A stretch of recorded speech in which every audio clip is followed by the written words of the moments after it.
largely ease, but it's fun. It's fun stuff. Even though very few of them are actually useful. Another thing I forgot to cut out. Oh! Glitch much? What is Rinoa doing? I guess she's trying to make up for being, giving Squall the cold shoulder earlier this session. Rinoa jog into Squall's eyes on the spot. Maybe she's just really excited about dying.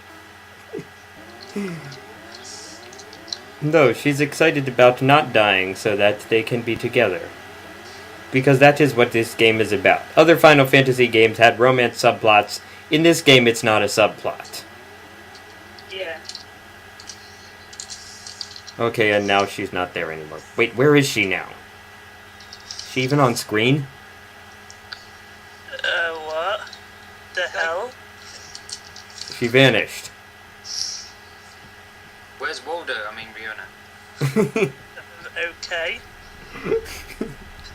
She achieved synthesis with Squall. Squall absorbed her! Oh no! Well, fortunately, she does show up for this battle. Yay! They should not disappear from gods. Squall could like bleh. She did not achieve a 400% sync ratio like Shinji and his Ava.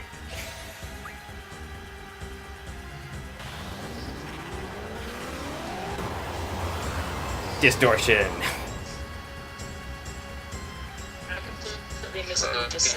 Sounds cut out. Wait, I said distortion and apparently I cast that on Skype. He's not small pimp. Yeah, I don't know why that didn't work. That's a strong spell. So this time I decided, Hold on, alright, first, what I really have to do is kill this guy before he has the chance to troll me like he did last time. Yes. And it's beneficial. Ooh, Squall's all shiny. Oh. Keish should have said bye before she just left. She did. In the chat. Text call. But she should have said bye in voice form. Because I did not know she was gone. Yes. Oh well.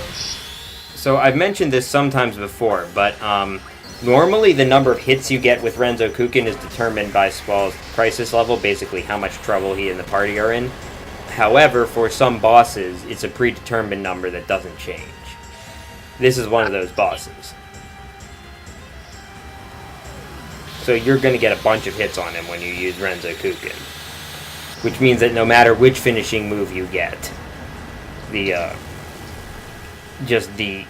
what happens before the finishing move will be pretty important.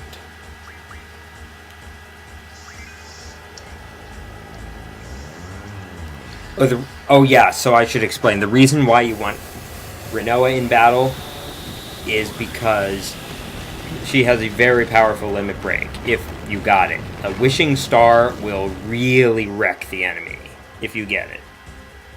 Ooh, nice. And I hope to demonstrate that attack at some point. It did not happen in this battle. Like, let's see how much damage I do with this. That's like 17,000 or 18,000 damage right there. Perfect. Well, yes, that means that I press the trigger at the right time every time. Wait, thanks. Thinking you are perfect. Oh, thank you. Indeed. I know you're going to do a perfectly awesome attack. So yeah, with the finisher, that was about 20,000 damage. Yes. Which, even against this guy, is significant. He has, I think, at max level, he has around 160,000 hit points. Which is actually less than some of the bosses I've fought so far. By which I mean Jumbo Cactuar. Jumbo Cactuar. La la la la la. It's the best Cactuar. Except when it runs away from you after you've spent 10 minutes fighting it. Yes, except when it does that. That's not okay. On the list of things that are not okay, that's definitely not okay. It does it when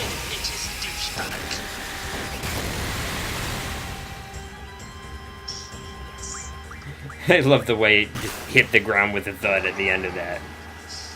Oh yes, it uses this attack, which sucks in that it makes your party very vulnerable. On the other hand, you're going to be casting a bunch of limit breaks after he uses it.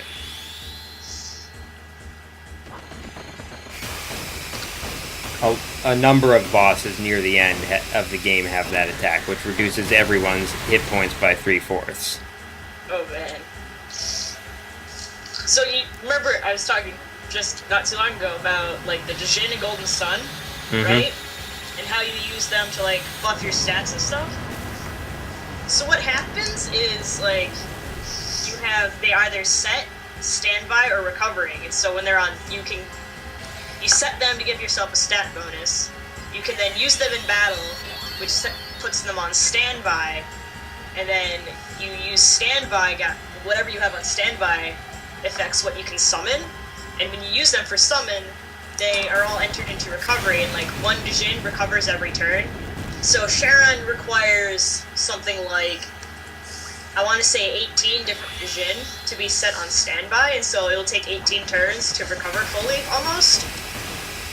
So bosses, increasingly near the end of the game, have an ability which sets all of your Djinn into recovery.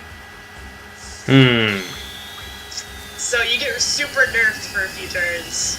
Yeah, in this game there's something sort of like that. Yeah? Yeah, so there's something sort of like that in this game. At the end of the game, bosses will start targeting your GFs. Because they're dicks. Okay, I was thinking, alright, maybe here's a chance to get Wishing Star. Or if not, then at least Invincible Moon, which would also be handy. Because Yes. no more light pillars for that time. Yay! But what happens? Invincible Moon. Find out. Because... Oh. Or are you, I guess you are a little Yeah, behind. Yes, I'm a little bit more out of sync because my video went on me, but the video's still going. You're reminding me of a game called Panic, which includes a whole bunch of machines barfing for some random reason. Because yes. That is why. So, yes. So if I got very unlucky in the last battle, I got lucky in this one. He wasn't using Light Pillar until I was already invincible. It's his version of I'm sorry. It's what? It's version of I'm sorry, bro. That was a dick move for me. Here, I'll apologize if I use my drunken stack when he can't hurt you. Really, other than Light Pillar, it's not that strong. But that's what makes it a very difficult boss.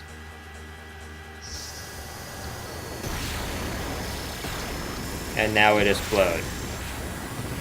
Because yes. It has to. It is the only logical thing that can happen. Well, Bye, boss. A boss this powerful, what else would it do?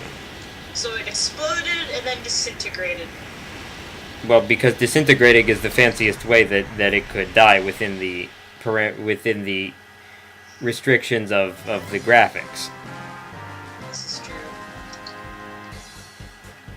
Okay, so you do get a bunch of ability points from this battle.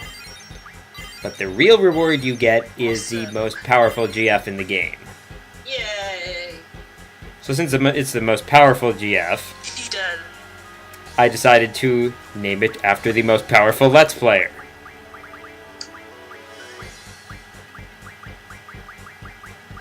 You? No, I don't know why I said that. I am not the most powerful Let's Player. No.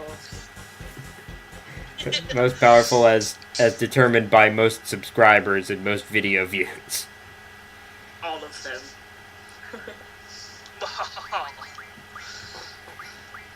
But actually, I think the GF is supposed to be female. Although, by looking at it, you could absolutely not tell one way or the other. Because Final Fantasy. Well, there are some whose genders It's a trap. you can tell, such as Shiva.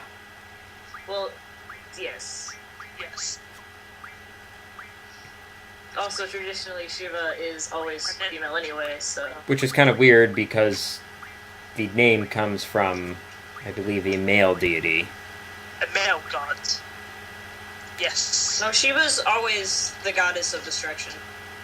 But in the Hindu religion, Shiva is the god of destruction. I suppose. Alright, so Eden has the very useful ability Speed Junction, which means that now everyone can have Speed Junction. But the most useful ability Eden has, and you don't actually see this anywhere, but it can break the damage limit. Yes, good.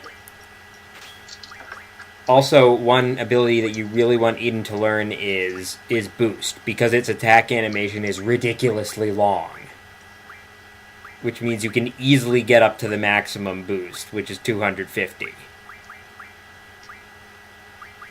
Awesome. You also want to have it learn the Summon Magic Plus abilities. Because when you learn all of them, and it has plus 10, plus 20, plus 30, and plus 40%. So all of those together means double damage. Woo, sweet. And it means, I think it might actually be able to reach the game's actual damage limit, which is, I think, 65,535. Makes sense, because that's the biggest number the game can probably store in memory. Because it's a power of 2 minus 1, you mean. Something like that, yeah. So before the next session, I'm going to rearrange the GFs in such a way that everyone has all the junctions they're going to need. Since I now have all of the GFs. Huzzah! There are a couple more small side quests to do, but most of the time all of the GFs. Most of the time I'm going to be spending between now and the next session will be leveling up people and getting their best limit breaks and weapons. Yes. So next session I will finish that alien encounter side quest, and then I'll head to the beginning of the end of the game. It's going to be the end of Disc 3 and beginning of Disc 4. Then the session after... You notice Disc 4 contains a surprising amount of content. Actually, it's the shortest one. Yeah, that's what I meant. Like, it contains surprisingly little. Like, most of the stuff seems to be on Disc 3. Anyway, Thinker2112 and everyone else, because we don't have time, over and out. Bye. Bye. Bye.